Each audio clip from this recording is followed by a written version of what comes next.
Et c'est parti pour une nouvelle interview Décideur TV. Nous sommes à la 7e cérémonie de remise des victoires de la pierre papier. Je suis avec Emmanuel Nara. Emmanuel, bonjour. Bonjour. Emmanuel, vous êtes CGP, vous êtes le patron d'un cabinet qui s'appelle Haussmann Patrimoine et surtout, vous êtes membre du jury des victoires de la pierre papier. En effet, j'ai le plaisir de participer à ce jury depuis 7 ans. Bon, édition 2020, on vient de remettre les prix. Quelles sont les tendances lourdes sur cette industrie des SCPI, de la pierre papier? Alors les tendances qui se dégagent ces dernières années, c'est beaucoup de spécialisation, beaucoup de nouvelles SCPI thématiques. C'est une bonne chose, ça, non?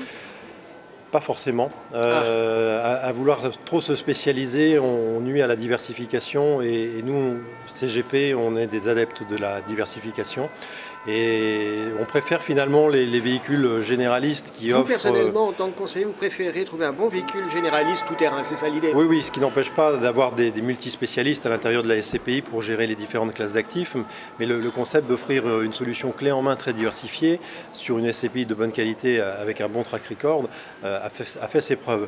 Si on se laisse tenter par une SCPI thématique, sectorielle, géographique, spécialisée, c'est pas forcément une mauvaise idée, mais c'est un pari. Compléter. Donc il faut recréer un portefeuille diversifié et sélectionner beaucoup plus de SCPI. Emmanuel Nara, en quelques mots, on entend dire que les murs de commerce, c'est plus ça parce qu'avec le développement du e-commerce, il y a une concurrence effrénée. On entend dire que l'immobilier résidentiel est un marché qui devient insolvable. On entend dire que les murs de bureaux sont touchés de plein fouet par le Covid.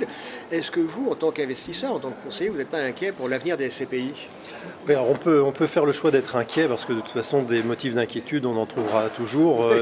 La mort du commerce à cause de l'internet, je crois que j'ai commencé à en entendre parler dans les années 90.